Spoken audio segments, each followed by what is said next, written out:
All right, everybody, and welcome to BCB Live, the safest station in the nation. Drive Safe Dave here along with Double Check Dale. And, you know, I guess we've got two techs manning the boards today for an overcomplicated and a much different session than we normally have because it's an exciting day today, Dale. It is an exciting day. It is Friday. I didn't mean because you get to go home tomorrow. I meant because it is trucking. This is trucking. This is transportation. It's a new segment. This is transportation. This is trucking. I know. You've heard that saying before, right? When you get stuck at a receiver, or you get stuck at a shipper, and everybody goes, this is trucking. Yeah. Well, today we're going to give a new definition to this is trucking as a segment that we're going to hold today. But before we get to that, we'll get to that in just a minute because we have not one, not two, but three panelists today during the discussion. And outstanding. That's breaking ground right there. I mean, that's never happened before. I don't think so. I don't think we've done three. Kind of scary. But you know what? We've got Bryce here to help handle the difficult spots and to smooth over the edges. You know what I'm saying? Rounding the corners, as they say. But beyond that, okay, a couple of real quick. So yesterday we talked a little bit about fuel prices in the United States, and we've been talking about diesel prices and how they've remained high. But I want to talk to you a little bit about gasoline prices across the country and how varied they are like never before. So yesterday they released the information that OPEC cutting 2 million barrels a day in production to help drive up price on the much needed demand of energy across the world. And I guess what it did was it brought to light some of the way in which fuel as the energy is being used here in this country a little bit more. And I'm going to tell you, experience some of the disparity and notice some of the disparity in the different regions in the country by price. And I'm not talking by a little bit. No. I'm not talking by a fraction or a small percentage. I'm talking over 200% disparity in the differences. So just to give you an example, in Texas, we're paying on the average of $3.60 a gallon of regular unleaded fuel for your car. Gasoline. Or pickup truck here in Texas. It's your pickup truck for gasoline. And out in California for your Bentley or your Rolls or whatever it is, your Maserati, they're paying upwards of $7.60 a gallon.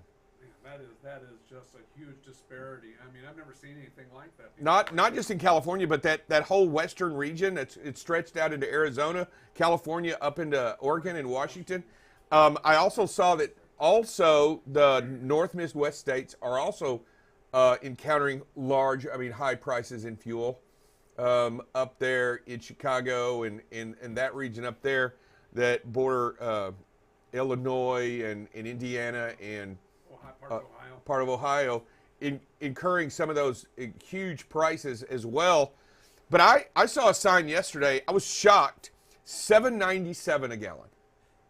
Where was that at? In California. Wow. $7.97 a gallon. And I thought for a minute, I thought this was a historical, like some weird deal. But no, it was a news, courtesy of CBS. I was watching CBS.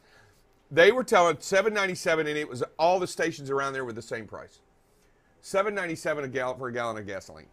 For a gallon of gasoline. That is, and they said never before, I think it was AAA had said never before had the disparity be so great in gasoline prices in the country because I think Texas, Mississippi, Oklahoma and Georgia were paying the least amount. Yeah. And these other countries, these other states, I call them countries. There was a Texas slip. I'm sorry. But in other regions of the country, they were experiencing some much needed prices. Not needed prices, but experiencing high and difficult prices. Yeah. Across the country. That is shocking. $7.97, that'll hit a pocketbook. Yeah.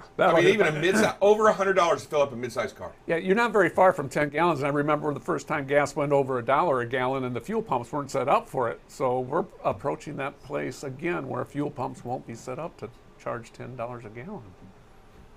Yeah, why would we want it ever to happen? We don't. Well, want I that don't to want it to happen, So- but I mean, it's so getting anyway, there quick. And we're telling you that because it will make it a genuine impact on. I think it will. Truly, I think it may have some impact on midterm elections. Without a doubt, I agree with you 100%. I mean, it's also going to drive that diesel price right back up across the board everywhere. Yeah, and you know, in all actuality, I think it just lends to us to take notice of what energy costs are going and how they're going and what they're going. I continue to believe that these high energy prices are what's spawning and what's turning that inflation rate and continuing to get it to stay up there, because as long as the fuel price is high, as long as it costs more money to deliver the product, it's going to cost the product more money. Yeah. And until that defers or comes down a little bit, you know, I don't see how, you know, inflation can come down if demand doesn't stop. It's slow. Yeah. I mean, now if demand comes down, we can see pricing come down. We should see pricing come down if demand We comes should down. see, But I mean, but- we're going into the winter months. I don't see demand coming down. I mean, because, you know, gasoline, you got to refine it to get you some of your heating oils and stuff like that. It's just going to, it could be a long, cold winter. It is going to be a difficult one, and I don't think. I think Europe's on the precipice of some high energy costs. I was reading an article about that the other day that, you know, they are definitely, because they depended so much on the Russian energy source, and now that that's gone, yeah, they're looking for some tough times over there. Yeah, and by the way, Russia is also a member of OPEC. So Yeah. go figure. Well, you know, like I said, it's a little disappointing. You know, we consider a lot of those OPEC countries our allies, and that does not feel like an ally cutting your fuel supply too many. Yeah, I barrels a you day. know, and I agree with you on that, and I'm going to go that a lot of that stuff is not always political, but also business driven. Yeah. You know, so you got to be, but they both have a genuine impact on the political scene as well. I just want to make sure that as long as we take notice of it and we tell our friends in those countries how important it is that they consider what they're doing, but they're not stupid by any of the imagination. They know full well the impact of that. I'll tell you what, we're going to take a quick break because I don't want to get away from the opportunity to talk to each of our guests here in just a minute. We're going to take a real quick break. When we come back, we're going to have a lot of people on the line, and we'll go down the panel and talk a little bit about This Is Trucking. Hi, this is David Dover, also known as Drive Safe Dave. You are watching BCB Live, the safest station in the nation. Safety is what you want to talk about, and safety is what you want to be every single day. That's what we're here for. We're here to make it better. The industry needs BCB Live so that it can find new and inventive ways to bring safety to the forefront for every single person out there on the road. You got to be prepared to stop, and when you look at that and you understand the situation that you're in, you got to know that it's going to change. You got to expect it to change, and you can't run those lights. You can watch BCB Live weekdays, 7 a.m. to 8 a.m. Central Standard Time. So what are you waiting for? Follow and subscribe to BCB Live today.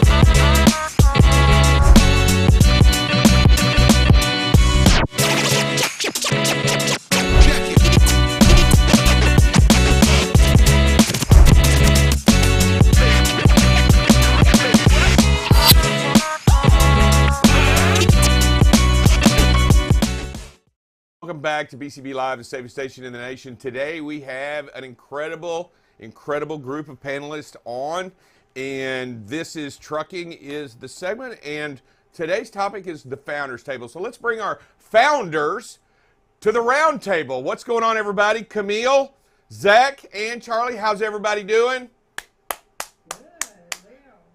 Everybody's here. Y'all made it. Happy Friday. Happy Friday. All right, I'm glad it's Friday. Yeah. So tell me, all right, so real quick, I was talking about energy prices. What do you pay? Where are you at? What are you paying per gallon right now, fuel? A gallon, gas. Well, I have a hybrid, so. I have a hybrid, but you still pay for a gallon of gasoline. Yeah, I guess I don't look at it as much, but I'm here in Texas with you, so there you go. I don't have the issue that Charlie's having an issue. I'm in Chicago, and I also don't really pay attention, but I know that my car used to be about $60 to fill up, and we're right around 100 right now. So that's not good. That's That crazy, isn't $40 it? is Isn't that better crazy? use. Yeah. That's huge. Yeah. Yeah, Good news is I don't go a lot of places, so I Zach, don't fill where up you as at? often. I'm just north of Minneapolis, so the Twin Cities area, and I know we're above three. It started to get closer to the $3 mark, but I know we're still 340, something like that, I would believe. Well, I'll tell you what, it's crazy across the country. I can't even imagine paying $7.97 a gallon of gasoline out there in California. So it's still going on. It's all Crazy. insane. I'll tell you Yeah. right. And you're up there too, Charlie, up there in Chicago. So weird stuff going on. All right, let's get down to it. The real topic and the really important reason y'all are here in trucking is that most people think if you want to get into trucking and you want to start a business, you go out and get a truck and you start driving. Well, that's not the case, right? I mean, obviously, from the three of you that are here, that's not the case. So I really want to talk about, we'll start with you, Camille. Introduce who you are, what business you founded, and why. Camille, and the owner at Rig on Wheels Broker and Recruitment Services. So we opened in 2010, and basically trucking found me. I had been in sales and recruiting forever. So I fell into the niche and fell in love, but that's why I started, is because it found me. That's literally the best answer I had for that, is trucking found me. Charlie, how about you? I'm Charlie Safro. I'm the founder and president of CS Recruiting. We're a third-party recruiting firm that specializes in the industry. A little different than what Camille does. We focus more on permanent placement.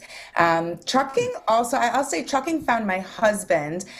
He was a freight broker out of college, and I eventually went to work for him. He started a technology company for the logistics industry. So not what I expected myself to be doing when I grew up, but here I am, and wouldn't have it any other way. Thank you. All right, Zach. So Zach Schwarzenzuber, I'm president and founder of Benefits for Trucking. So little unique story on how we started, because we are a third generation agency at the core. So we did start our agency in 1974, before I was around. And the trucking industry was present since the mid 80s, but we were focused on a one carrier type of a process. And now I keep saying this, and I'm proud that we can say thanks to COVID, because there's, glass half full to everything if you choose, right? And my favorite industry since I started 20 years ago, literally in 5 days from now will be my 20th anniversary in this business. I always gravitated to the trucking industry as my favorite. So COVID happened. You got to make, that big boy decision for your business and your people that work with you. And I said, thankfully, my favorite industry is the most essential out there to keep everything going. And I said, we're all in, let's go. And so since April of 2020, we've been 100% in trucking. 21 was when the brand became a real thing. So it's been a really fun ride, but that's kind of our background. It's a long story, but that's how we got here. Well, I'll tell you, and let's talk a little bit about background, and I'm going to jump onto that, because from when you first started, Camille, from day one to today, what is the biggest difference? Honestly, what is the largest difference from day one to today? Yeah, so I just want to back up just for some transparency. So we are third party as well. And it's permanent placement. It's just probably the difference between Charlie and I. We only do drivers, and Charlie has a variety in the logistics.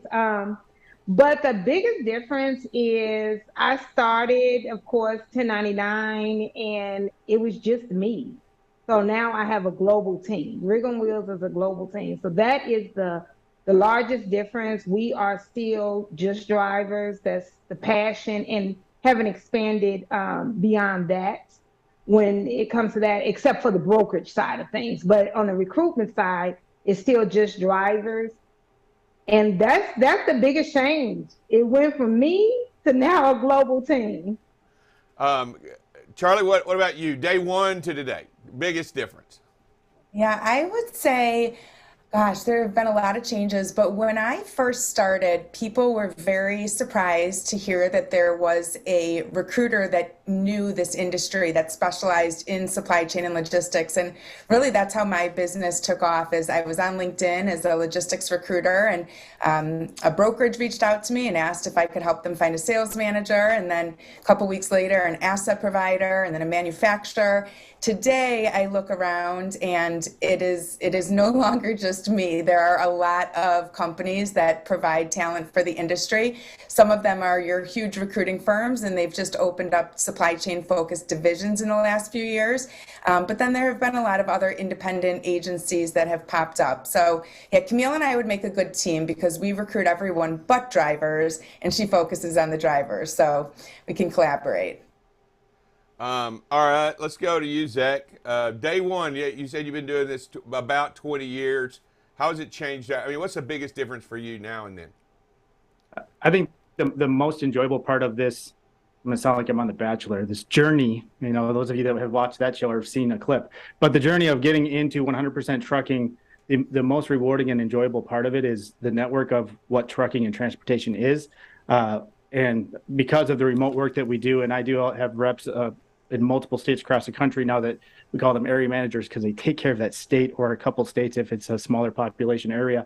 But becoming friends with people that are very high resources for the industry across the country has been extremely rewarding. So it's not just us being product focused, we're solutions driven to make sure that if it's not in our direct toolbox here at BFT, that we have somebody that's trusted and everybody cares about each other in the transportation industry. And that is a huge breath of fresh air. I'm not saying our other industries we used to help prior to being 100% trucking didn't care about each other, but it's a different vibe once you get into the trucking space. So that's the big difference. We've really expanded our product lines and our resources, but the biggest thing for me is the relationships. It's been amazing. Yeah, I'm just going to add my little deal. I know I'm not a founder or anything, but I just want to tell you y'all may not know this, I'm actually a little older, and you may be shocked by that, but I will tell you that it seems to me, in all honesty, it is the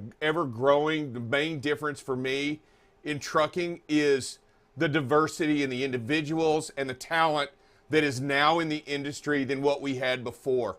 It was a male-dominated baseball cap, tobacco chewing guy back in the day, and it was a good old boy system.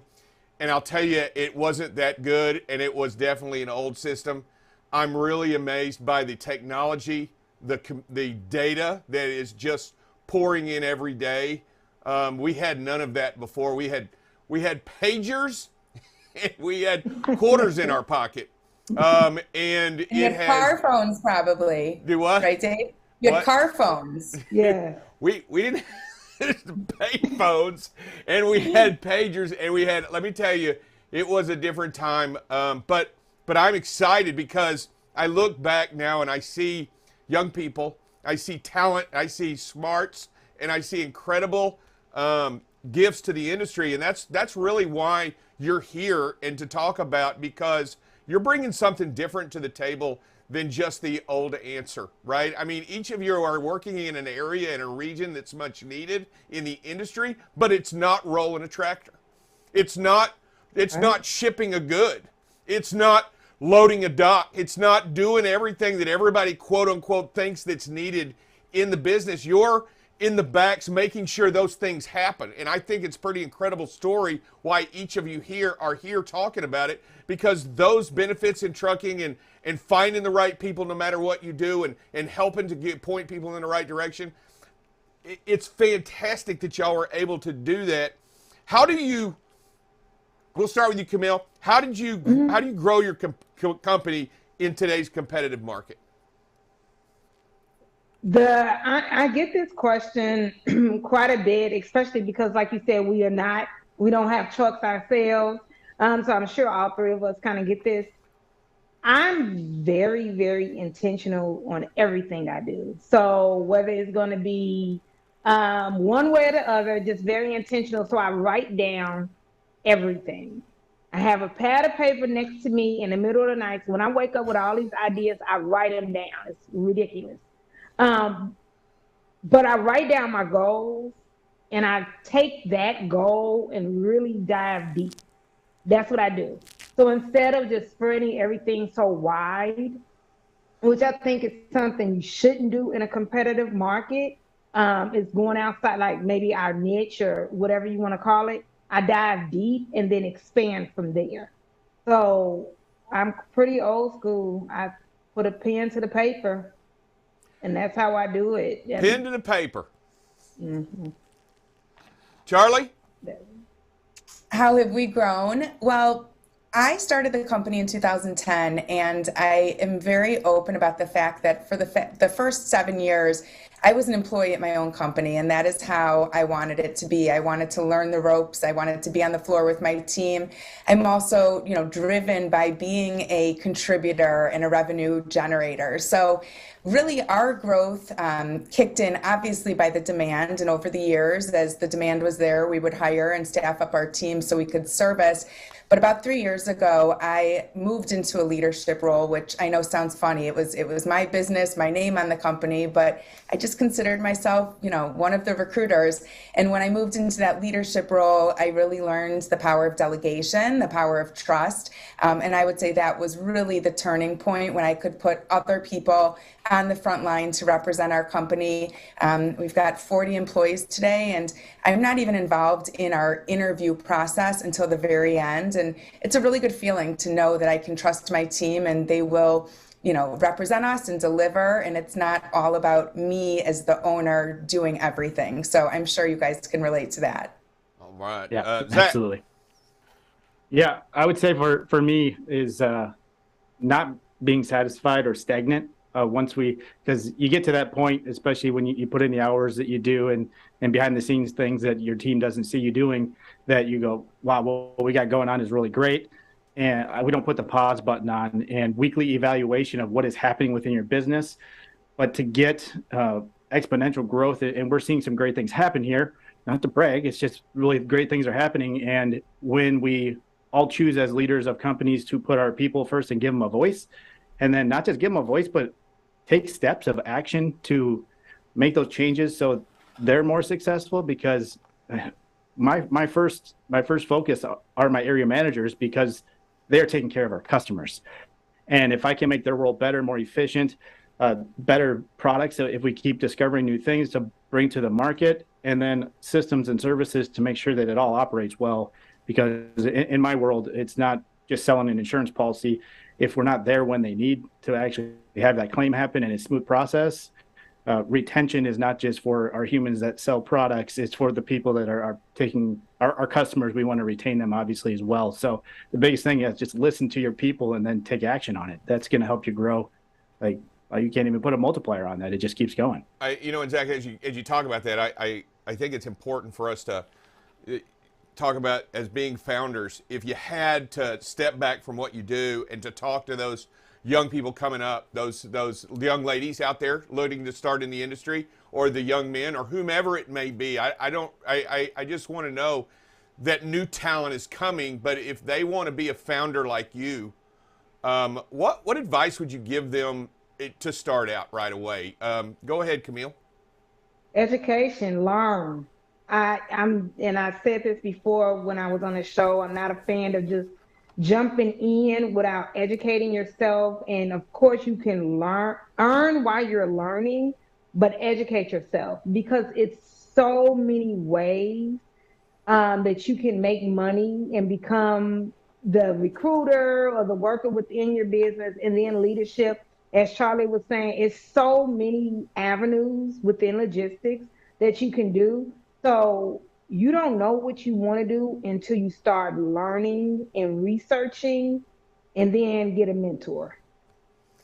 Go ahead, Charlie. Same question. What advice would you give to, let's just say, a young lady going to start her own niche? What would you give her?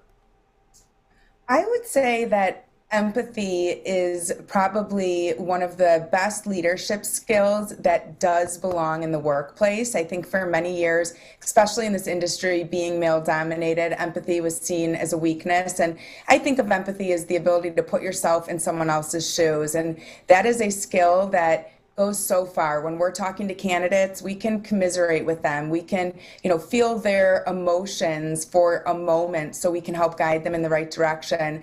And I really encourage my team, like, be empathetic, even if it's, seems emotional or seems too feminine for the workplace.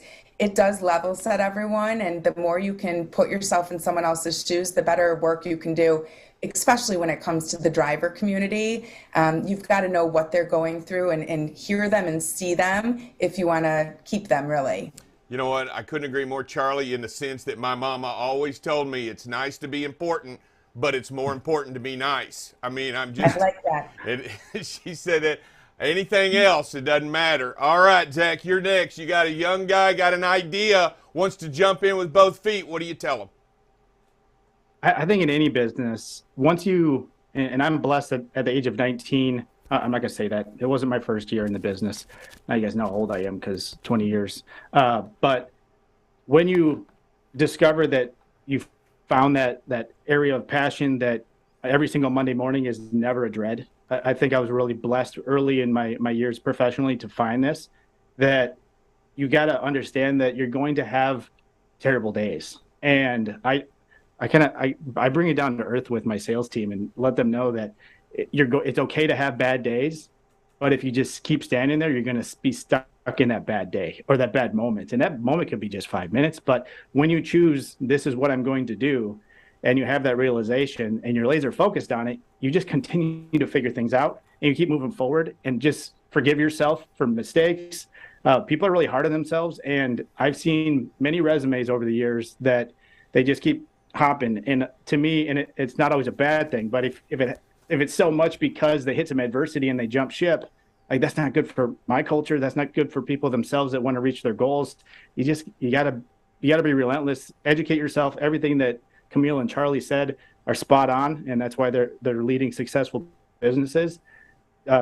Being a student every single morning, I give the freedom. We don't run an extremely rigid schedule with our area managers. My big goal for them every morning, if you're not feeling above 90% ready to rock it and be successful for the day, find that moment. Go on YouTube, for Pete's sake. It's free content, and find what you need to get there before you start, because we deserve to bring our best selves for ourselves and for our customers. And we are completely spoiled with what is out there for free content right now. If you want to get better at social media, if you want to get better at making phone calls, if you want to get better at your diet, for Pete's sake, because that's dreading on you in the morning, just take the moment to be selfish, get to that point where you're going to have the most successful day. And if it puts you an hour behind, it's actually going to launch you forward further than what you actually thought by taking that time just to get there. So I think that was a lot, but I think I nailed it. That was awesome. One last thing before we go around and make sure everybody contacts you. I just want to say, what's the hardest thing you do today? What's the hardest thing for you as a leader today? What's the hardest thing? Camille, what's the hardest thing? Stepping away from being a recruiter. I have always, that's what I've done since I was 18, is sales and in some type of aspect. So it's pretty hard for me now to step away from that. I trust my team. I have awesome people. I really do. God has blessed me. But to step away, that is the hardest thing, because I really enjoy being a recruiter. So that's the hardest. What do you got, Charlie? What is the toughest thing for you every day? The toughest thing for you every day is making everyone happy. And I have to accept that I never will. I think the human variable. Yeah, I was going to ask how you do that. How do you do that? I can't even make all three of my kids happy at the same time. So I'm definitely not going to make all of our team members and candidates. But I think that, humans are complex, and you have to accept as a leader that you have to make the right decisions for the business, make the right decisions for your people. But go with the majority if that's what feels right, because there will always be a moment in business where someone is upset or somebody is feeling stressed or not in a good place. And sometimes you can't fix all those problems. So do your best, but don't be too hard on yourself, because you won't make everyone happy. Yeah, I've already figured that out, Charlie, that I don't make everybody happy. And all right, Zach, what is the hardest thing you do today? What's the hardest thing? Yeah, I think hardest thing for myself, I put a lot of pressure on myself, and I know everybody on this panel does. And the good old pen and paper is a blessing to reprioritize because things come at you throughout the day, not just changing day to day or week to week. And then you got to shift priority of what you're doing kind of on the fly. And if anybody's like me, I have 20 tabs open because I got to jump to something else and come back and get onto my browser again. My wife thinks it's crazy and absurd that I have that many tabs open on my computer, but that's just how I operate. So I think that's the hardest thing is not spending too much time on something that isn't the highest priority at that moment when you're juggling 15 things and you feel a lot of responsibility because we have a team of about 20 folks right now. So a little plug, we're still growing. We're looking for more area managers right now. There's a little plug. But Good there's plug. 50 states for You Pete's plug sake. it, Zach. There's 50 states. We got room for growth. But that's my big thing is making sure that that priority list is addressed. I get it out of my head. My little tip for anybody out there that has a to-do list and they're not sure what to do first.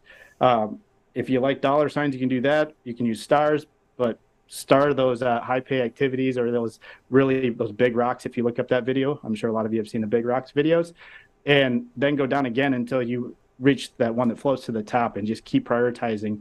But I personally have to do that a couple times a day, it seems like. So that's my biggest struggle because I do bounce all over the place and I'm human and I give myself forgiveness because it's stressful when you get to the end of the day and your spouse or anybody around you can feel it. You just got to take a breath and go. Thank you, Zach. All right, so Camille, founder of Rig on Wheels, how do we get a hold of you? What's the best way to contact you out there? Well, the business number is 281-968-3100, and my extension is 1, and we're on all social medias, but LinkedIn, my personal LinkedIn, Camille Gaines. All right. Charlie, how do we reach you over there at CS Recruiting? LinkedIn is where we are at. So you could either reach out to me on my personal profile or our CS Recruiting profile. We post a lot of our jobs, a lot of content advice, and whether you're looking for a new opportunity or looking to hire, we'd love to hear from you. All right. And Zach, we're not forgetting you. And I love that I'm connected to both these ladies on LinkedIn already. So LinkedIn is always great. I coach on that with my sales team. If you want to have conversations with the people that you're trying to reach, get on LinkedIn and you can learn about them. But LinkedIn is great. Our website is pretty simple and basic. It's our name, benefitsfortrucking.com. And yeah, so you can find us kind of all over the place, Facebook, LinkedIn, or our website. But LinkedIn, you can always message me directly. I'll give you my cell phone. I don't need to do that right here, but reach out and we'll give my cell phone number out.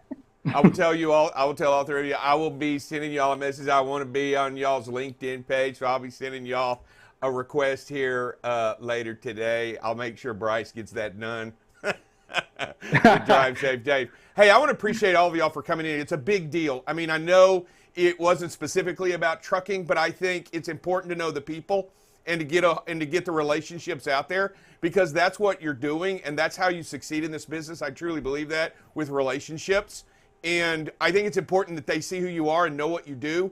And also, I am very excited about y'all going out there and doing this and being a part of this industry outside of the big wheel rig, outside of the tire turning or the steering wheel holding. And I get it.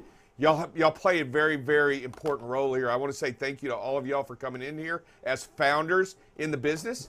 And I appreciate all of you. I normally ask everybody to say it, but I think we got too many on, so I'm just going to say it. Thank y'all for being on here at BCB Live, the safest station in the nation. Bye, everybody. Thanks, Dave. Bye-bye. All right. What an interesting group of panel finding out there. I tell you what, I'm going to like these new panels and exciting stuff that they going on. Each in their own right have been here and done an interview, and I'm telling you, if you can, go find the interview, go look it up. It's good stuff. They all have important information. I hope you go out there on LinkedIn and locate each of these individuals out there to go and get what they have to offer, because I tell you what, they're making a difference in the industry today. All right, we'll be back in just a second. I'm going to go ahead and take a 30-second break. When we come back, we're going to bring on Double Check Dale real quick to talk a little bit about safety and show a couple of videos before we get out of here. We'll be right back after this. BCB Live, the safest station in the nation. Hi, this is David Dover, also known as Drive Safe Dave. You are watching BCB Live, the safest station in the nation. Safety is what you want to talk about, and safety is what you want to be every single day. That's what we're here for. We're here to make it better. The industry needs BCB Live so that it can find new and inventive ways to bring safety to the forefront for every single person out there on the road. You got to be prepared to stop, and when you look at that and you understand the situation that you're in, you got to know that it's going to change. You got to expect it to change, and you can't run those lights. You can watch BCB Live weekdays, 7 a.m. to 8 a.m. Central Standard Time. So what are you waiting for? Follow and subscribe to BCB Live today. Hey, and I got double check. This is David. I got double check Dale here. We're going to do this like 2 or 3 times, maybe get it right, but I got double check Steph in studio. We're along here with Drive Safe Dave on BCB Live, the safest station. Did you get a chance to watch any of the panel? Oh, that was a great panel interview. Nice job. I mean, they all bring so much to the table, and it's just fun listening to them. Talented and smart, Yeah. way overdoing an old truck driver like this. You know what I mean? Yeah. I'm going, geez, think outside the box. I mean, they're way outside, and then I'm going, we're doing this. So I'll tell you what, pretty fun stuff, pretty cool stuff. All right, here we go. We've been talking all week about adverse weather conditions. So why don't you tell us what we're talking about today? we're going to talk about the factors in adverse weather condition accidents. What causes those when we get in accidents in the adverse weather? And it's not just always the weather or the condition, it's speed. It's the condition of the road, and a lot of times it's the inexperience of the driver. You get a new driver that just moves to Colorado, they get on icy or snow-covered roads for the first time. You get in someplace, somebody that moves to a place that doesn't have a lot of rain, gets in the heavy rain and doesn't know enough to slow down, doesn't know when hydroplaning starts. And so it's really about speed, condition of road, and experience. I mean, speed and space. We talk about it every day on safety. Every day we talk about speed and space.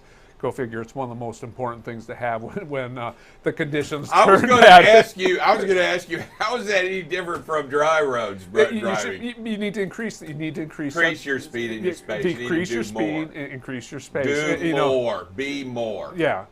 And you can never really have too much space between you and the person in front of you. Okay, I challenged you this morning on adverse weather conditions. You did.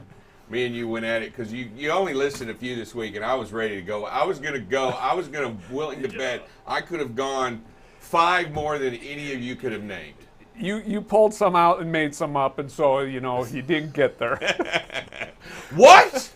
I called some up. I called it dust, a dust event. You called it a sandstorm. It's the same. No, sir. If you've ever when my wife goes through the house and does that, and it's kind of like. That's dust. Sand, if it's hit you, it stings. I'm taking you. Okay, that's it. I'm taking you to West Texas. He's never been in a sandstorm. I'm going to take you to central Nebraska in the springtime. You've never been in a dust storm. Okay, I have been in a dust storm. They're 2 totally different things. All right. Extreme temperatures, that would be the heat and the cold. So there. We're going to go right now to some videos. Let's do some I'm not going to videos. argue with Double. He'll win every time. I'm going to win. Too close. Hey, increase your following distance. Too close. Yeah, increase your following distance. Well, what's going on in the right lane? Because, no barrels out there. We should maybe think about changing lanes. But you're not pushing them over. Is that what we're doing? Are we pushing? No. Are we pushing? Do you feel like we're pushing? I feel like he's pushing. I do too. I think he's pushing. I'm thinking he's thinking maybe the guy will get over in the right lane. Maybe if I get just a little closer. Maybe if I, He'll move over. All right, next video. Way too close. All right, we're in the pack. Everybody here's tailgating. Everybody here. What is going on? Yeah. And this guy. And it still doesn't make it right. This guy, there's a car merging. Watch this guy. Okay, I got a car merging. I'm going to go ahead and just jump in the lane he's getting in. All right, I'm going to tell you, it's too close. Everybody's going too close, and you're going too close. All right, too close for comfort, everybody. Yeah. I guess we're too close. Yeah, I don't think our following distance is large enough. Yeah, I don't either. And you know what? We're at that area where it's time to make a decision to slow down or move over left or right. Really? Yeah, it really is because, when you're this lane, you've got lanes to both to your left and right, but you really still don't have that big picture, see what's going on in the middle lane. I don't like it. We're too close. All right, slow down. Back off. All right, next video. Oh, that's more of the same. And we're way too close here. And if you don't trust technology, tractor trailer's about 70 foot long, and we're closer than 70 foot. We're too close. We are too close. And we're going to continue to talk about it. And you know what? None of these are adverse weather conditions. These are all really good weather conditions, and we're still speed and space. We're still talking about managing speed and space. If we're going to continue to do the right thing, we have to go out there and realize this is where the real dangers are. Yeah. This is where the real dangers are. Complacency and the inaction to do the right thing in these moments. Yeah, and we don't show with the adverse weather conditions right now, but about 90% of our driving probably is in normal Absolutely. conditions. We need to get that one right first and then work on everything else. Next one. Hey, next video. You know, All right, this, I think we always need to talk about this right here. Don't ever do this. Don't ever, ever, ever do this right here. Do not do that. Do not do a U-turn on a highway. Do not ever, ever, ever do a U-turn on a highway. yeah, that's like don't never do it. Never. If someone were to say, the driver does a great job of coming to a stop, giving plenty of room, making sure they don't come, but I'm telling you, this leaves yourself to so much exposure here. I'm telling you right now, somebody distracted, not paying attention, would have gone right underneath that truck. You know, we've talked about U-turns on the shows before at different venues, and we always talk about how long it takes to complete a U-turn, and it really comes to light here. I mean, how long he is blocking the highway. And again, if that driver's distracted for whatever reason, is look up at the right time, bad stuff happens. These kill people. Don't make a U-turn on a highway. Yeah, these kill people, everybody. They kill people. I mean, there tragedy after tragedy after tragedy happens when people do a U-turn on the, I get it, you're lost. I get it, you don't go find a place to turn around. You missed your exit. I understand that. Find the right place to turn around, not the middle of a road. This is so dangerous. This is so not what you need to do. I'm telling you right now, because I know personally the tragedy that happens in these instances. I have spoken to the people after this. It is tragic. It is life-changing. It is not in a good way. I'm telling you, this should never be done. And I don't know how to get the information across to you. I don't know how you can't see the danger involved here. If you had been a teenager driving and been distracted for just a few minutes with everyone in the car. Parent with kids in the back going, hey, kids, sit down back. It's over. It's over in such a tragic way you can't possibly imagine, as those four-wheelers run under those trucks and shear the tops completely off of these vehicles. You know, and just because you're in a big truck, don't assume everybody can see you. You know, that's what they're trying to, well, I'm in a big truck. How could they not see me? Well, they're distracted. That white was pretty hard to see it coming across that roadway when you first tune into it. I mean, if you're not paying attention, it's pretty easy not to see them, and it's just not the right thing. It's not the smart thing. It's not the safe thing to do. So don't do it. All right, everybody. Hey, we're just going to leave you with that message. It's very important that you kind of see what that looks like out there, so you understand the danger that is involved and how bad it can go to worse in just a second. Yeah. All right, take the time. Always take the time to be a little extra careful. Always take the time to be safe, and always, always figure out that you're on BCB Live, the safest station in the nation. See y'all tomorrow. Peace Monday. out.